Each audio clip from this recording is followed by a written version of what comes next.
Catherine, thank you for joining me today on Press Day to talk about your latest project, Walker Independence, premiering October 6th at CW. Exciting times. We've been waiting a while for this project to roll out. Absolutely. Thank you for having me. So I wanted to start off by saying we saw you in the Arrowverse, and now all of a sudden we see you Western 1800s. What a big change for you. Oh, it's wild. I mean, I've spent probably the last 10 years of my life in super suits and combat boots and leather jackets. And now suddenly I'm in three skirts and a corset and boots that are not functional whatsoever, but having the time of my life. Yeah. So I had the opportunity to watch the first two episodes last night. I love how it's like, we have the action, but we have the Western story also at the same time. This is a prequel to Walker. What are you hoping for when the viewers tune in for the first time to watch this? I really hope we surprise a lot of people. It's what we're trying to do here is reinvent the wagon wheel, as it were, and to tell a story that still has all the nostalgia and the excitement of and the romance and adventure that a Western will bring, but to maybe shed some light on some perspectives that historically existed, but not necessarily as much in the media that we've seen of this time period. Now, how were you approached for this series? Was this like somebody you've worked with before? They told you to come on, or was it actually an audition for Abby? Well, it was an audition. I mean, obviously, I've worked for the CW for several years Right. and thoroughly enjoyed doing so. But yeah, this was something that came across my desk as an audition, and then ended up going through. I did a chemistry test with Matt and worked with Larry Tang, our director, a good bit for some different sessions. But it was all over Zoom, so it was such a wild experience to have to dive into this world and go, okay, well, let's. I hope this works in person. But it was lovely because from the moment I met, Matt Barr and Larry Tang and Seamus Kevin Fahey, our showrunner, and everyone else, I just instantly felt this family sensibility and such Mm. heart and passion being put into the project that it's just a joy to go to work every day. I've had other guests on from the CW shows, and it's like everybody uses that word family. It's all about like the way the culture is and everything, huh? Yeah, absolutely. I mean, a lot of the shows, be they supernatural or superheroes or a Western, it takes a lot of energy and it's not always an easy job. But if you Mm. genuinely enjoy the story you're telling and the people you're working with, it's the most amazing thing in the world. And I couldn't ask for anything more. So Abby Collins Walker, how did you connect with this character? How did you to prepare the player? Like, what kind of research did you put into this character? When it came to research, I found several books and accounts of women on the frontier, and their stories are just incredible. And just the tenacity that these women had to have to survive in these elements and in this world that was quite wild. And truly everyone in the world, whether they're, benefiting from Western expansion or not, had to have a particular backbone in order to Mm. simply survive. And that's something you see in all of these characters. But with Abby, I found her very interesting because she is sort of a woman out of her time and a woman that is very much she has a lot more agency than you see in a lot of women from the 1870s, and you see it particularly in the pilot when Yeah. she was confronted with this choice of do I become a victim of my circumstance, or do I take this opportunity and claim my independence, for lack of a better word. Mm. What do you love about this character?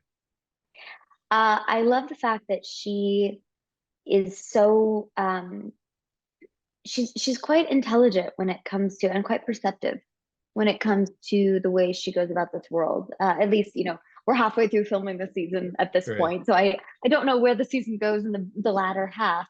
But we really get to see her embrace this town and embrace this world and this new life, and have some very interesting experiences and very interesting choices to make as the West and the justice of the West shapes the choices that she makes. Mm. Now you mentioned about like the uniforms and everything for the outfits. Like, how was it easy to get into that to act, or like did you have to like some training involved and everything? Well, I will say probably the best altitude training is wearing a corset and a wool dress in 90-degree heat for 12 hours. That will adjust you to any altitude. I went for a run the next day and I could breathe just fine. Mm. But when it comes to it, we have such an incredible costume designer. Her name's Marianne Toy, and she and her team have this amazing sensibility of blending some vintage pieces and then creating so many gorgeous things for the show. It just really creates a world that we are able to just immerse ourselves in and lose ourselves in, the world of the West. Now you mentioned working with the cast and everything. And you mentioned Matt Barrow, so we kind of see you interact with him in the first 2 episodes. Yeah. How would you describe that chemistry now between you two?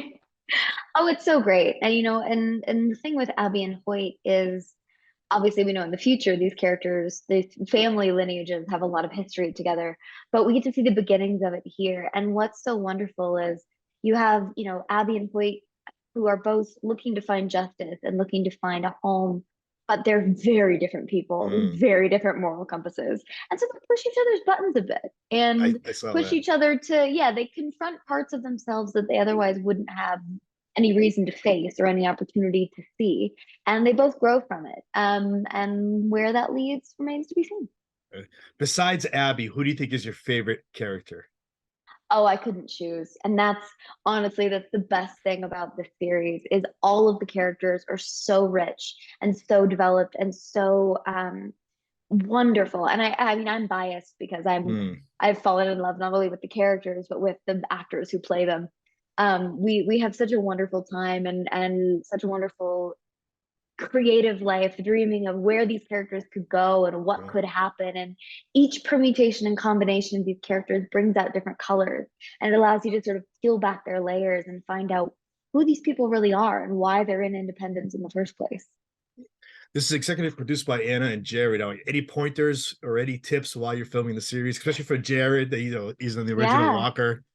Oh, I definitely had long conversations with Jared about, he called me and just said, "Hey, congrats, welcome to family." And I said, "All right, I want your TED talk on how to be a walker. Give me everything you know. Like, how do I carry on this legacy? Coming off of the Green Arrow, carrying that legacy, I wanted to, bring the same level of responsibility to this." And so I spoke with him a lot, but Seamus Kevin Fahey, our showrunner, was a part of Walker as well, and having our director Larry Tang, who did the first 3 episodes, his vision and everything he brought to the show and his leadership have just been so brilliant and so instrumental in making Walker what it is. And his passion for it, I think, has bled into all of our passion as well. Last question: how was filming in Santa Fe? Oh, it's fantastic. I mean, I have the most beautiful office that I get to go to every single day. And it's this world. We have a physical town. It's like 2 square blocks that we can walk into and out of different sets and buildings and, out of one building down the street and in somewhere else, all in the same scene. And it's truly an actor's playground. And then, you also get to watch the sunset every night in the most beautiful place with the most expansive skies. But it really is a joy. That's awesome. Katherine, I want to thank you for giving me a few minutes today. We have Walker Independence, October 6th on CW. I want to thank you again. Thank you so much. Have a good one.